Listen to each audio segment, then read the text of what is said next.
there's this famous quote, with movies you can live 1,000 lives. And I've always thought that quote was kind of stupid because books came before movies, and I think with books you can live 10,000 lives, or at least just as many lives as movies can have you live.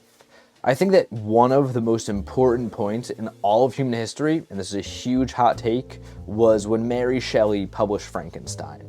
I think that is a huge thing, a giant thing. And I don't mean it because I'm a huge Frankenstein fan. I find the book okay, I think it's cool. But I mean it more so as the establishment of science fiction as a genre. I think genre, in general, is a hugely important thing to, like, humanity as a whole. Science fiction, especially because I grew up on it, but also for some other reasons. I did grow up on science fiction. I grew up on things like Star Trek and Doctor Who, and that's definitely influenced a ton of the way I think. Because, like, I think if there are any parents about to raise a child, you should listen to me right now, because I'm about to put you on to the best thing you've ever heard. No, don't listen to me at all. But seriously, I think learning about science fiction and getting into that at a young age was super valuable because it put me in all these places where it was like, imagine if that happened. Like, just imagine it for a second. Like, having that ability and retaining that ability to be like, yeah, no, there's no time machine out there, but like, what if? Like, what if there was? I think that's huge. Like, I think that's hugely underrated. And that's why I think the establishment of science fiction as a genre is so important, because I think, listen, obviously, humans did this before with things like Gilgamesh, even the Greek gods. Obviously, there's debates that, like, Thomas More with Utopia was writing science fiction. I've heard that. But let's just say, Frankenstein's first science fiction novel, because that's what you're going to hear a lot.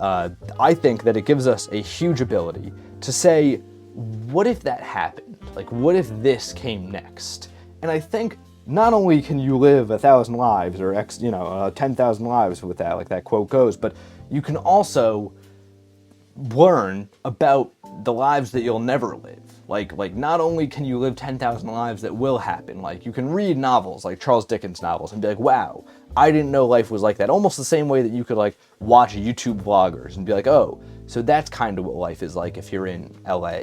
Never been. You can do that with books, but I think science fiction gives you a special capability, not only to be like, what if I lived this life, but what if this impossible thing happened? What can I learn about my own life from that? I think that's so powerful. Frankenstein's a great example of this, right? Obviously, we're all very familiar with the idea of Frankenstein. The Dr. Frankenstein is like, oh, I'm gonna make a guy. and then he makes this guy, Frankenstein, and it's not a good idea, and chaos ensues, and hijinks happen, and it's a grand old time for the readers. Of course, the message here is don't play God. Don't try and make a guy. Don't try and create life outside of just how it goes. You know what I mean? Don't try and sew a bunch of corpses together to make a new guy. I will say, Mary Shelley, if perhaps this gets to you, I could have told you that. Like, I could have, if you hit me up before you wrote Frankenstein, I could have told you I would not do the corpse thing with the making the new guy. I don't think most people would, and I think you probably could have put a better lesson in there about something else. But cool, I mean, you founded a genre. Good, shout out to you for that. I think this is important because if we look at our modern day today, we are actively pursuing the idea of intelligence that is human-made, artificial intelligence, right? This remains relevant, and the fact that we have,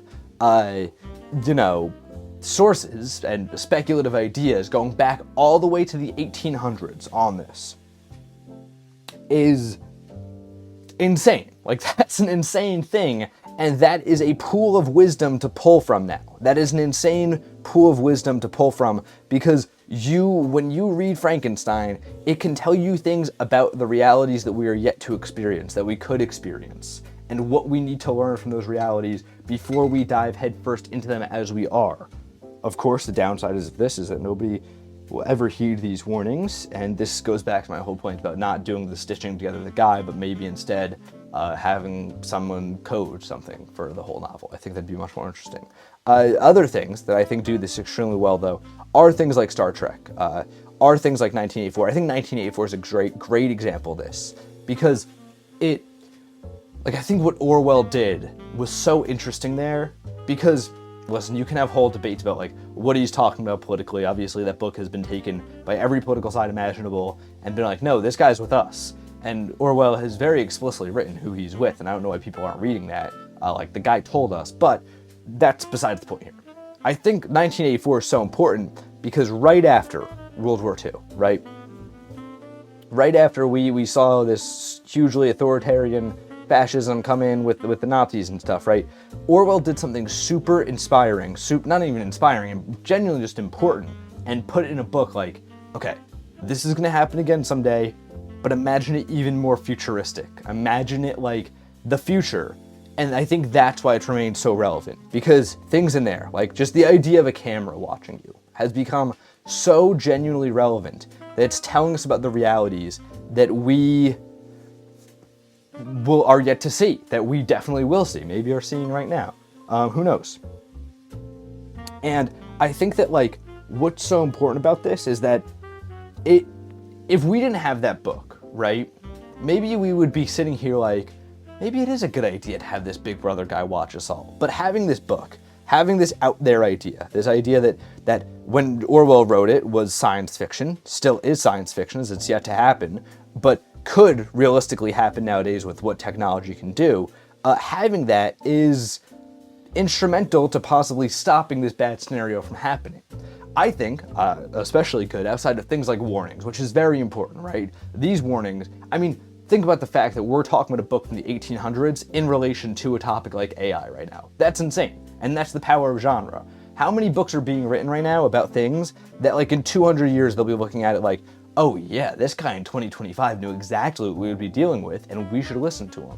That's probably going to happen because that's the power of genre. Aside from warnings though, I'm going to talk about Star Trek for a second, because I think Star Trek is so powerful because it does the opposite, right? Whereas something like a Frankenstein or 1984 forecasts potentially a future, maybe an action, maybe a dispute, and says like, this is why this is bad. What Star Wars does also is forecast the present, right? George Lucas made that about the Vietnam War and was like, this is why I don't like this. Told us about our current situation. Star Trek forecasts a future and goes, you should try that. Like, they go, obviously the lore of Star Trek is like, okay, World War III happens, nuclear bombs and whatever, and then they're like, guys, let's just like not do all that war stuff again, let's do the perfect society, right? Bypassing all that, because I hope that part doesn't happen. The idea of like, what if you go and genuinely do this right? Like, what if you go out to the stars and use all the knowledge you have, all the technical know-how, all the good things about humanity, and you just do it perfectly? It's almost a roadmap for utopia. And I think there's very few things that can genuinely say that, right? And I mean, obviously, like if you go deep into Star Trek, there's like nuance to it, there's politics, it's not just a roadmap for dystopia, it's genuine, or not dystopia, it's a genuine vision of what a utopia would look like, what it would function like, the problems that would arise. I think it's so powerful for those reasons. But